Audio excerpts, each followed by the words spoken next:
Olá, sejam todos bem-vindos. Vamos à nossa aula de álgebra linear. O tema de hoje é subespaço vetorial. Vamos então à definição de subespaço vetorial. Seja V um K espaço vetorial e W subconjunto não vazio de V.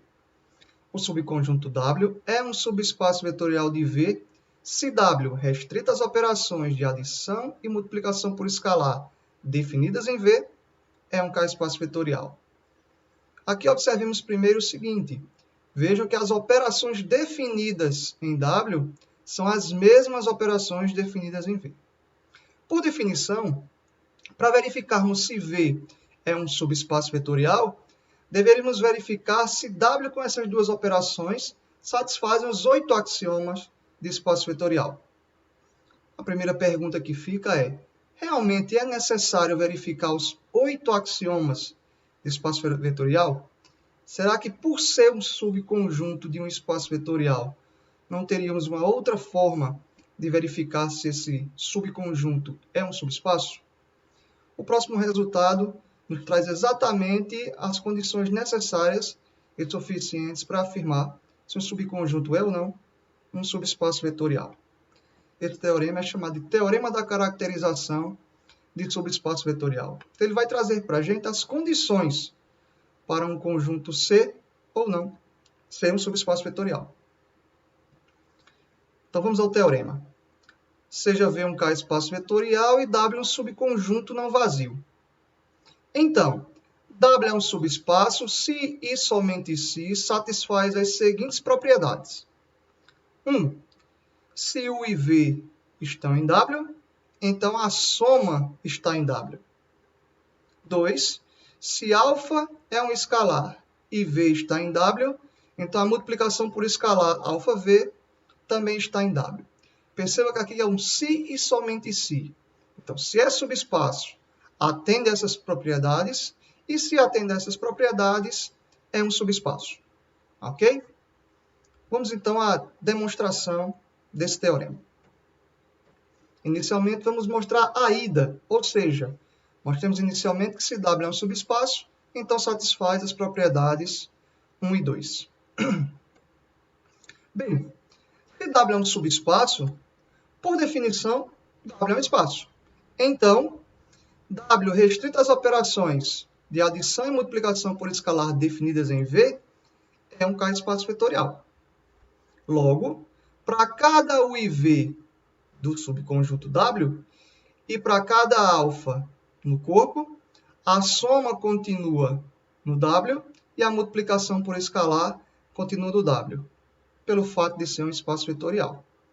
Então, se é um subespaço, a soma está no conjunto e a multiplicação por escalar está no conjunto. Portanto, atende às condições, às propriedades 1 e 2.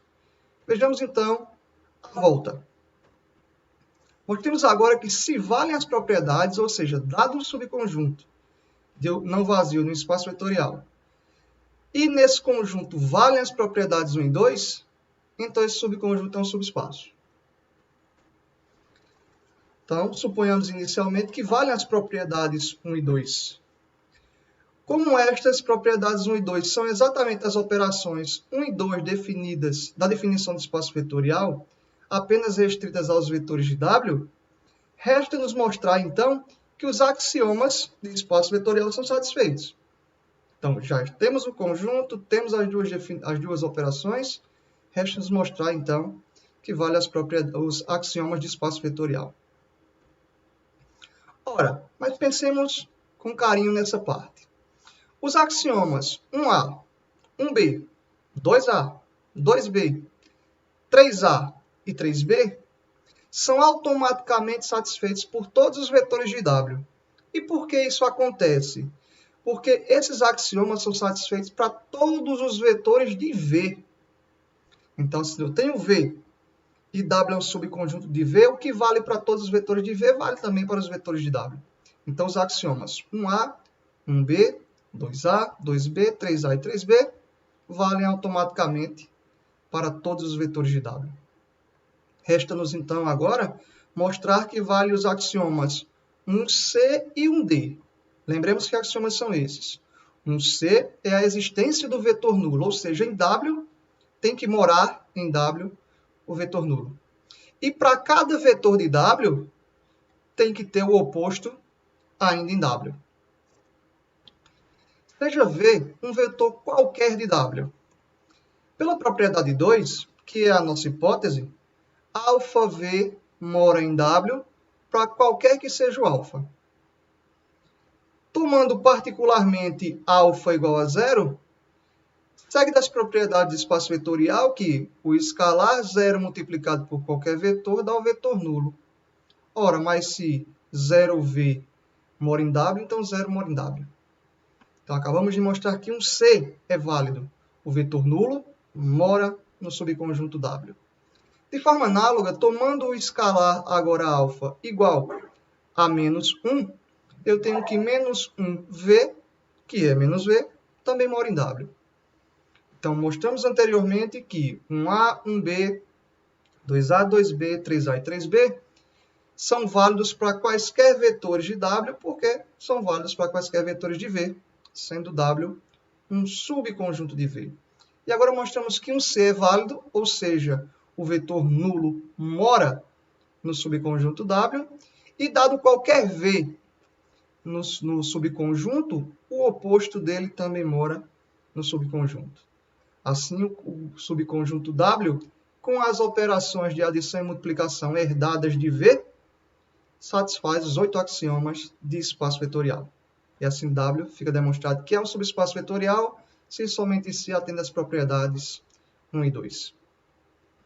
Destacamos aqui, nessa demonstração, exatamente o fato de zero, ou seja, o vetor nulo sempre pertencer ao subespaço W. Então, em algumas literaturas, inclusive, coloca como condição para ser subespaço o zero pertencer ao subconjunto W. Aqui a gente viu como uma consequência da nossa demonstração. Como corolário, ou seja, consequência desse teorema, nós temos o seguinte resultado. Se V é um K-espaço vetorial e W é um subconjunto não vazio de V, então W é um subespaço se e somente se U mais αV está em W para todo U e V e W e alfa em K. Percebam que esse corolário é simplesmente a junção das propriedades 1 e 2 do teorema da caracterização de subespaço. Vamos então a um exemplo para ilustrar a verificação de um subespaço.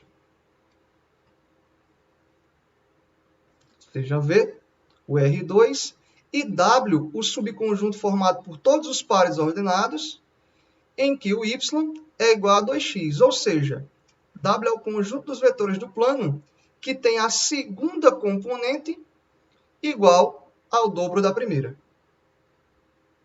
Verifiquemos então se W é um subespaço de V. Lembrem que aqui a gente vai trabalhar com as operações usuais em R2. Sejam U e V em W. Vejam, se o IV está em W, então o U tem que ter a segunda entrada igual ao dobro da primeira. Então, o U vai ter o formato x1, 2x1. E o V vai ter o formato análogo, ou seja, x2, 2x2. Então, tomemos aqui esses dois vetores em W e vamos tomar o escalar no corpo dos reais. Verifiquemos, então, a primeira propriedade. U mais V. Quem é U? x1, 2x1. E V? x2, 2x2. Aplicando aqui a definição de adição, que é a adição usual, ou seja, eu vou somar termo a termo. x1, primeira entrada com primeira entrada, 2x1 mais 2x2, ou seja, segunda entrada com segunda entrada. Observem que aqui, na segunda entrada, nós podemos escrever embaixo aqui, x1, podemos escrever x1 mais x2, vírgula, 2 que multiplica x1 mais x2. Olhem com carinho agora o que restou aqui. A segunda entrada é o dobro do que tínhamos na primeira entrada. Então, veja que com esse formato, nós temos que U mais V, portanto, U mais V pertence a W. A primeira propriedade do teorema da caracterização foi satisfeita. Vejamos então a segunda propriedade. Na segunda, nós devemos verificar se ∝V ou ∝U está em W. Mas quem é ∝U? É α que multiplica x1, x1, 2x1. Como aqui estamos trabalhando com a operação usual de multiplicação por escalar, o α multiplicará cada uma das entradas, ou seja, αx1, α 2x1.